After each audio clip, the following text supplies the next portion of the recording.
me go ahead and share my screen.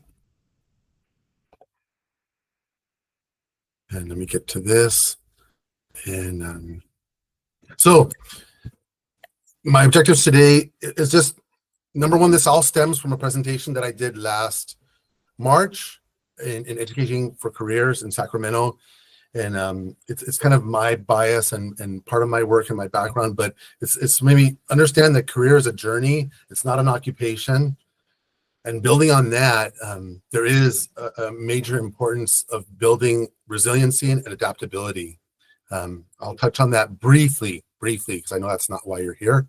And then maybe just touch on a little bit. I don't want to go down rabbit holes, but variables and attributes within resilience, because it's really is kind of complex, and I think it's actually kind of interesting. But then just encourage us to maybe call out and spotlight and maybe incorporate information and opportunities to build resilience and just to build awareness, So I'll go over a little bit of the background, which I just touched on, and then some assumptions. I have a little think, pair, share activity. I'll do breakout rooms. Might have to stop sharing the screen to do the breakout rooms. And then I have some definitions. I think one is kind of more interesting than the other. I don't want to bore you. But then we know about some of the problem, but I'll touch on that. And then just maybe opportunities in school, and then specifics for classrooms. Specifics. I don't have all the information. I only have 1 hour. But it's just maybe to start it and just bring about awareness. And then I do have an activity at the end, a share out, a chat waterfall. So I'm a career counselor at Everett Alvarez High School in the Career Center, and I have a PhD in career counseling. And so there is this kind of battle, and it's not a hill I want to die on, but we always use these terms path and plan, career path, career plan. And then I think about what my mom taught me growing up, and she said, if you want to make God laugh, make a plan. And then if I look at the curriculum, or not the curriculum, but if I look at the seminal articles and the founders in career counseling as a discipline, they really define career as a journey. Dr. Super will define career as a journey going into retirement, right? So career is a journey, and then current research will indicate that individuals have 8 to 10 jobs throughout their career, right? So questions I always have is like, how many people in high school accurately predicted what they would do after high school, and how many people are using their major, and how many people have had so many jobs, and how many people are career job changers. And for our students, how many jobs have become obsolete? And then with AI and robotics, which is getting more and more developed, how many jobs will fly by the wayside? So my assumption is, number one, that we all agree that maybe career is a journey with multiple occupations. Even some of my colleagues don't like that, but career to me is very messy, and it's not linear, and it's not straightforward. At least mine hasn't been, and a lot of people that I talk to, it hasn't been. But our assumption is that we all do career development. So sometimes people will say, oh, you're the career counselor, so you're responsible for career development. And I'll say, wait a minute, we're all here developing student skills to prepare for life after high school. We all do career development. We just do it in our own unique ways, right? We're all developing skills in every classroom, in every opportunity, in every, in every offering, right? And not one is better than the other. Kids are going to get what they're going to get from all of us. They just have to opt in.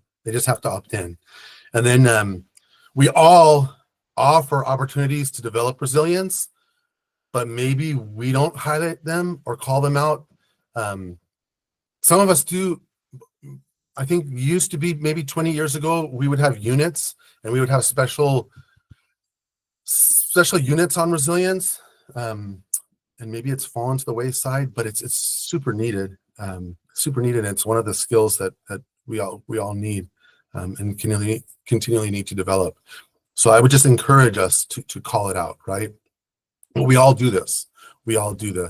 So definition wise, and I don't want to bore you, but we always think it's bouncing back. It's bouncing back from hard times. That's a kind of a simple definition, but it's more to that, right?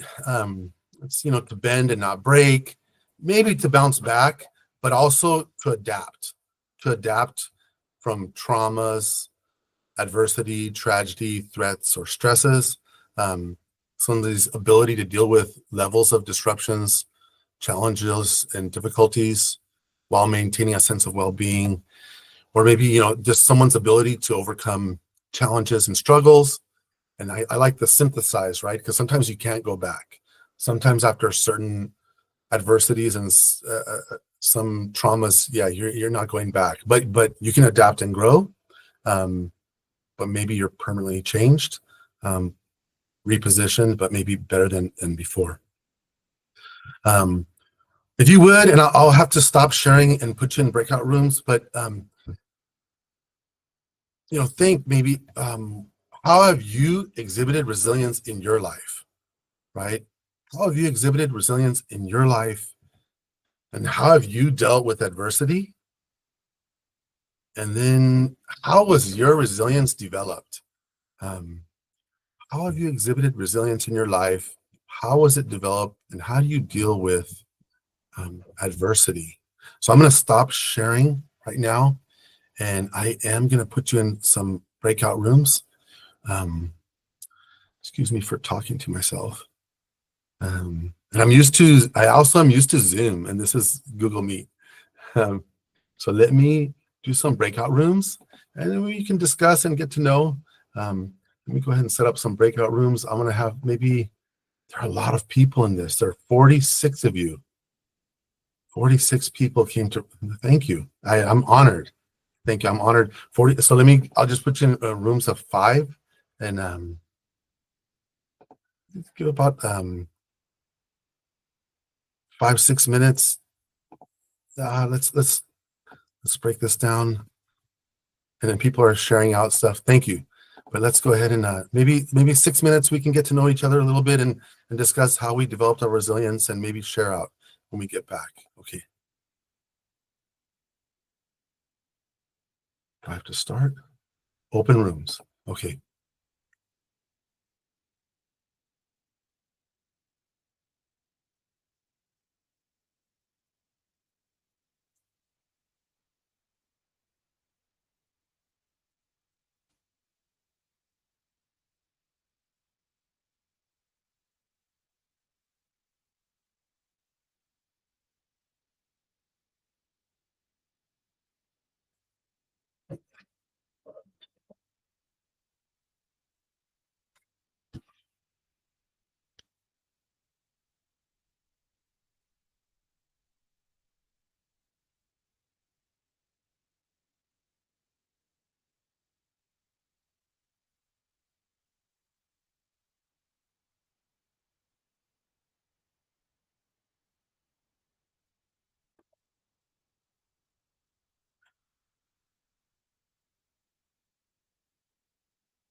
Just go. It's not probably super mentally healthy, but what you got to do.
Okay, so we're back. Would anybody like to?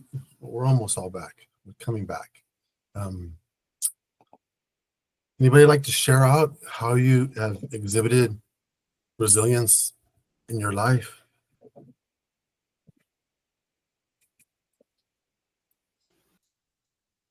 Crickets. Hey, I'll go, Brian. Thank you. So earlier, my group were discussing what works best for us to demonstrate resilience. I think upon what I told my group is that I get up early in the morning and I like to journal write, but it's more of a like a reflection of the things that occurred like the previous day or the previous weeks, or even the previous year. So whatever experience, anything that I write in my journal, for example, maybe I had a rough day one year with a student, and it's always nice to reflect and look back at the tough days, because like for example, if I look back, man, like if I write one day like in last year, hey, this day didn't work out with the student, or he misbehaved, or maybe I didn't feel confident in the classroom, and then it's nice to look back and read that and say, you know what, like I come a long way, and I bounce back from it, and I'm still here, and I take pride in what I do. So I think reflecting does work a lot. I'll say in my group that I like to journal write, and I also go to the gym, but it's all to get my mind ready for that time. But for the most part, I think that reflection and just seeing kind of what reading about what I've been through and saying, you know what, like there's hope at the end of the tunnel, and I think just knowing that allows me to feel my 100% and ready for the kids So, it's an exciting job that we have, but there's a lot of challenges that we have to navigate. But I feel writing your journal is one way, and exercise is another way. So thank you for listening. Thank you. Appreciate you. Thank you. Anybody else? Thank you. How have you demonstrated it? How was it developed? Anybody else interested in sharing out?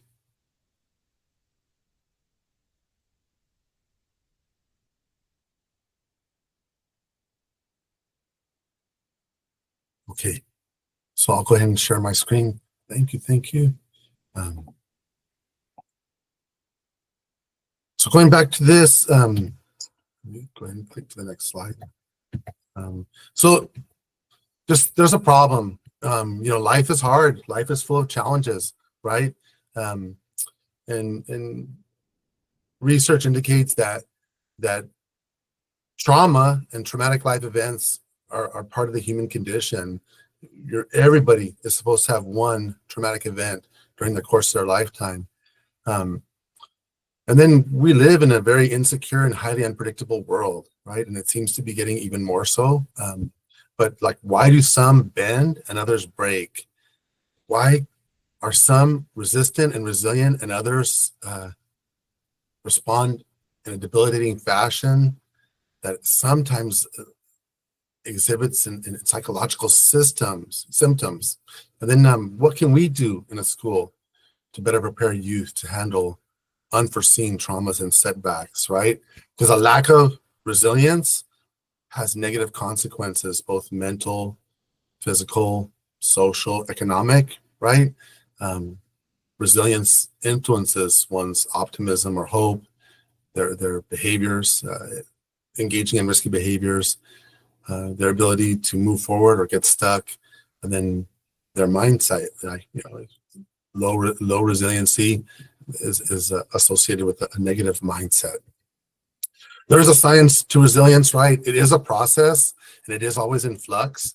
And really, it's an interaction between individual and their environment. But some are born genetically with more than others, right? It's just certain. And then culturally, some people have more protective factors than others. Variables include skills, mindsets, and behaviors. And then we look at school. What are we doing? We're building skills, we're developing mindsets, and we're teaching healthy behaviors, right? So there's cognitive and emotional and behavioral factors when it comes to resilience. Key, though, is according to research, children who have at least one stable and committed relationship tend to be more resilient. So stable, healthy, committed relationship. And then individuals who have more adaptive skills tend to be more resilient. And then again, positive experiences influence resilience. And this might fluctuate, right? I mean, year to year, day to day. So what can be done and what can be encouraged at the school level? So again, supportive environment, so individuals need to be comfortable in sharing their struggles and comfortable in getting help, right? Where do I seek that help? Wellness center, where do I seek that help? My counselor, who do I turn to? Do I feel comfortable communicating? So open communication. And then just as Mr. Moises said, like reflection, right? Reflection activities, mindfulness activities, and then just emotional awareness, building emotional awareness, and then having the peer support as well, right? Maybe having healthy interactions with groups or teams or clubs, or just learning from other people's experiences, and then having a safe space. Main thing, and it'll come up again, that it's okay to make a mistake and learn from it. Again, and then so that leads us to failure, right? And normalizing setbacks. There's failure, and then there's failure. So maybe providing stories of individuals who have overcome, right? Normalizing setbacks, emphasizing a growth mindset, right? Understanding that life is a process and learning is a process, and mastery takes time. You're almost expected not to get it first, right? And then you might have to revisit and relearn. Building confidence and self-efficacy, right? Focusing on strengths and successes and really focusing on what you're good at and perceived self-efficacy. If you think you can or you think you cannot, you're right. And then celebrating some progress, right? And building momentum and reinforcing the positive, and then giving opportunities to practice. Developing coping strategies and skills, stress management. What is this? Martinez, I believe you spoke to that as well. Learning how to manage your stress. There's healthy stress and then there's unhealthy stress. But maybe building problem-solving skills, looking at the root cause of a problem or trying to determine the root cause of a problem, and then brainstorming solutions and then evaluating outcomes. Maybe reframing challenges. There used to be a gentleman that worked at Alisal High School who just passed away, Mr. VR. He was activities director, and he was airborne. But he would always say, "I don't have any problems. I just have challenges." Reframing. I don't have problems. I have challenges, and all my challenges are opportunities for me to grow and test myself. He was a really good guest speaker and good individual. Setting goals, right? Goal setting and developing a sense of purpose, right? And having these goals be smart goals, right? Realistic and achievable, measurable, timely. So maybe differentiating between short-term goals and long-term goals. And if it is a long-term goal or even a short-term goal, chunking it into steps. And then understanding that we're never done and we're all about skill development, and then trying to buy into lifelong learning. Encouraging self-care and support is another component, right? Exhibiting self-compassion, getting good sleep and exercise and eating, and then maybe affirming the positive over the negative self-talk, right? I will get this done.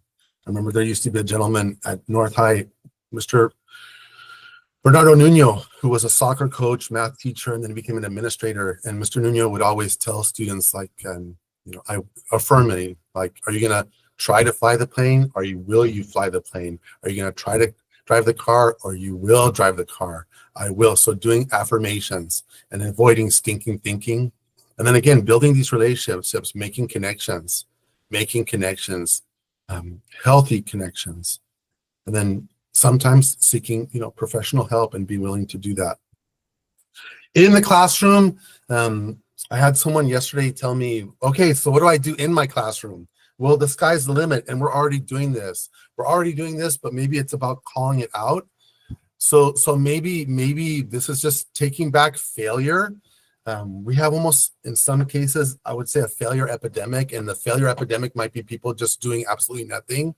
That's one type of failure that I'm not, but taking back the term failure, right? So one of my, he just passed away too, John Crumboltz from Stanford University, mentor, he wrote this book, Fail Fast and Fail Often, Try Things Out, Test the Water, see what you're good at, do things again, either build the skill set or learn from it and move on.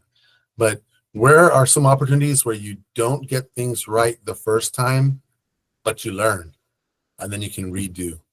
I think of mathematics, right, where you have a problem, and there are certain steps, and then you redo, right? So I got the problem wrong. I did learn. The problem took 3 pages, calculus, and then, I didn't carry the negative over or something, right? Or project-based learning is also, and it's CTE, but it can take place in other classrooms as well, right? Where students have the ability to employ the design method, right? Where people can design something, and I have some examples. Design something and then maybe fail at their creation, but learn and be able to reflect and say, okay, maybe in the future I would do these tweaks to make it better, right? So here's like an example, right? Design a project to solve a real world problem, right? Design a water filtration device, a low-cost shelter, or an accessibility tool for people with disabilities. Maybe where can failure occur, where the prototype doesn't work, or maybe budget or time constraints weren't met.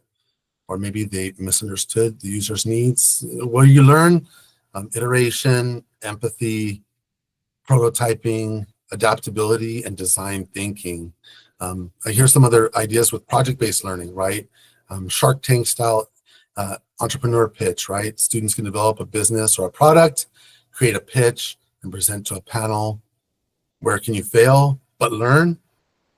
You can maybe do poor market research, have a weak pitch, have an unrealistic budget. What will you learn? Resilience through public speaking and the value of it, and then maybe getting that feedback and revising your ideas. Independent passion project, genius hour. Students can choose a topic they care about, research, and then create something to share out. Maybe they can fail by changing their ideas, right? Not committing to it midway and then not having enough time to get it done. I've seen that happen. Poor time management, and then maybe the outcome didn't meet the expectations. What do you learn? Self-direction, intrinsic motivation, and then ownership of the failure or the success. Networking, maybe what would you do scenarios? Present hypothetical, stressful or challenging scenarios. And in groups, students brainstorm solutions and positive responses, practice their problem-solving skills and build confidence in decision-making. Maybe growth mindset feedback practice to encourage networking and maybe working in a group. Peer editing and peer feedback activities with maybe some sentence starters for a lot of our students are ELLs. And just teach us how to give and receive constructive feedback. Still hard for me. I'm 53. I have a PhD. When people give me feedback, it still kind of hurts, but I flow with it. But what does you do? Build perseverance and openness to improvement, right? Still building resiliency. And then gratitude and positivity circles, maybe a 3 good things activity. Share 3 positive events, no matter how small. It's just training your brain to focus on the positive. We all build skills, right? So we're all doing career development, right? Resiliency is one of these, right? But we all build skills, and the more skills individuals have, the more resilient they tend to be. So we're all building transferable skills. You can call them soft skills or employability skills or foundational skills. Those conceptual models, I know some people get upset with soft skills. I'm 53. I don't care what conceptual model you use. We're all building skills. What are you working on? When I taught in LA Unified 27 years ago, my administrator would come into the room and he would evaluate me, and he would say, as long as I see people reading, writing, thinking, speaking, listening, collaborating, you're doing a good job. They were just focused on skills. Maybe reading about it, right? Profiles of courage, maybe reading about it or pointing it out when it's in a text, just using the R word. When I did continuation school in Santa Maria, we used to have short stories, profiles of courage. One of them was all about, one of them was Wilma Rudolph, Against the Odds. Gold medalist, track and field, who was born and had to have braces on her legs when she was born. But the profiles of courage, maybe or just pointing it out in text. And then again, so I Moises, I owe you lunch. I don't know what school you work at, but I owe you lunch. Writing about it, journaling for reflection and growth. It wasn't, I didn't pay him, but I will pay you. I will buy you lunch. Maybe little reflections, right? Weekly reflections. Describe a time you faced a challenge. This could be turned into a personal statement or a PIQ in an English class. What is something you failed at? How did you respond? What could you do differently next time? Or how did you adapt, right? Encouraging self-awareness, the processing of emotions, and developing that growth mindset. Maybe a failed your resume assignment. Students create a failed resume listing setbacks or mistakes. But then what did you learn from it? It's like taking back that failure. Share a teacher's or famous figure's failure resume, right? So maybe they can actually look at someone from pop culture who failed and bounced back or came back or adapted or adjusted, right? And then maybe resilience role model project, research or present on a public figure, kind of touched on that a minute ago, who overcame adversity, right? You see a real life example of resilience in action. Write about resiliency, write a personal narrative, write about overcoming a challenge, including dialogue. Sorry, there's a space that needs to be behind that first comma. Emotion and reflection, just building identity and confidence and communication skills. Again, that could be turned into a PIQ or a personal statement for scholarship essay or for university. Maybe showcasing resilience with posters or quotes. This year at graduation at Everett Alvarez High School, our salutatorian actually mentioned in her graduation speech the words that were on a poster regarding failure. And that's not it. I don't know if that's the poster or not. I don't know that poster and I don't know the exact quote, but she did mention it in her speech. And that was up in Mr. Zelensky's science classroom. So a science teacher had a poster about resilience, about failure and redefining failure and as an opportunity to grow. And it influenced our salutatorian and maybe even with artwork, right? Share out examples. So if you would, and so we're gonna share out now, and I'm gonna have to like not share my screen. So there's so much more, and there's so much more to touch on, but I only had so much time. We have experts in this space and all around us. I like collaborating, especially outside of my department, because there's so many different experts on a campus.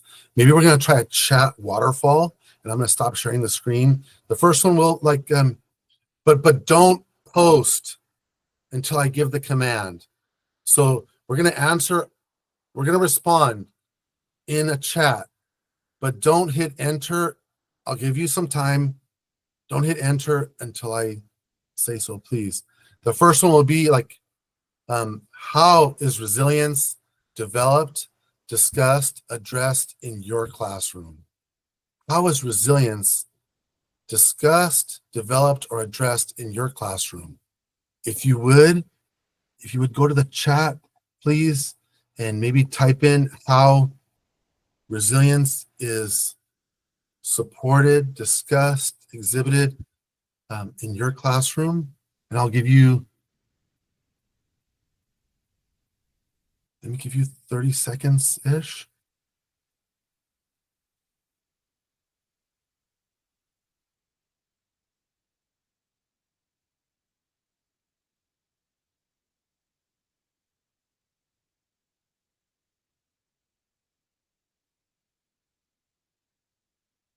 Okay, go ahead. Everybody go ahead and you can enter it. Let's go through some of these. Go back up top here. We need soft skills. Students talk and write about the theme of finding light in the darkness. Active listening, being authentic with students. Thank you. I share some of my stuff. Like when I didn't get into Cal Poly the first time, they only accepted 8 people in their program. I had to apply the second time, but I bounced back and I was persistent. I teach at Santa Clara. It took me 5 years. I filled out the applications again and again and again, being authentic, controlled hardship and challenge, reminding students, productive struggle, essential to their learning process. Thank you. Asking questions. In math, thank you. I model making mistakes and finding them. Thank you. Thank you. Mistakes are proof that learning is occurring. Yes. Resilience is addressed as a growth mindset in my classroom. Thank you. Tomorrow's another day and life's challenges are temporary. Thank you. Thank you. Oh, thank you. Appreciate you. Thank you for the shout out. Vocab unit. Thank you. Talk about what's happening in our lives and helping and supporting each other. Thank you. Perseverance and trust in the art classroom. Thank you. Learning from others. Verbal opportunities to exhibit confidence. Getting to know their emotions and how to feel safe and feel their feelings. Thank you. Oh, there we go. I'm right with you. Ryan Worden, sharing my own nonlinear educational journey. My life's been nothing but twists and turns. Effort and improvement. Yes, thank you. Thank you. Find an output. It helps with stress and adversity and helps develop your passion. Yes, thank you. Thank you. Oh, okay. I know. I'm trying to just focus on one thing. I can go down rabbit holes. Go ahead, Michael. My comment was about the authenticity, and over my years, I started in LA too. Oh, For like 11 years, I was in South Central Los Angeles, and it was, every kind of trauma you can imagine was there every single day. And really, the only thing I had to do for them was just be calm and under control, because there's just every single one of them had at least one person who was causing chaos at home or at school or something like that. And sometimes you never know who you're getting through to, which is so surprising. Every single year there's been one or a handful of students who come up to you later, or you find out, or they tell somebody to tell you, and just something that you weren't even trying to do. But that's why I said the common thread was just being authentic. So there were, there may seem like there's a lot of conflict with particular students, but they're trusting you, to get through it. And the students who I have noticed, like, there's categories. We have different kinds of students. They have different kinds of needs for resiliency, and so that's a separate thing. But if we're coddling them too much without being honest, without being authentic about it, there's some kids, you just got to tell them, yeah, what you're experiencing, it's gonna be rough, it's gonna be hard, and you're gonna have to learn how to deal with this. You might as well do it sooner or later. You know where to find me, that kind of stuff. But making, like I was pushing back against that safe space thing earlier, because I feel like sometimes that causes more harm than good. But if we're just honest and authentic with our kids, then they learn that they can trust you, and that they can get the truth from you, and maybe they can accept the truth from you instead of some other source that has misled them or not really served them, or just hasn't been real with them in the past. So I just wanted to make a comment about what I meant by authenticity. Not enabling. Maybe. Okay, just one more chat waterfall, and I'll give you maybe 30 seconds ish.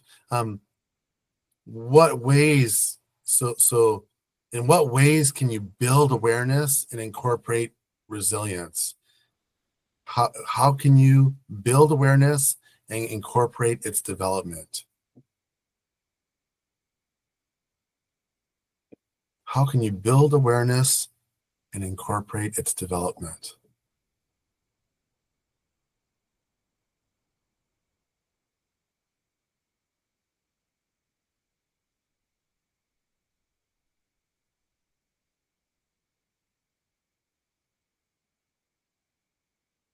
Okay, go ahead, and maybe you can go ahead and return.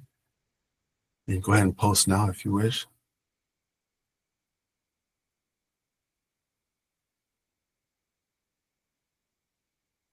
Consider multiple perspectives, modeling mistakes, allowing for reflection time. Yes. Sharing situations and instances. All right, thank you.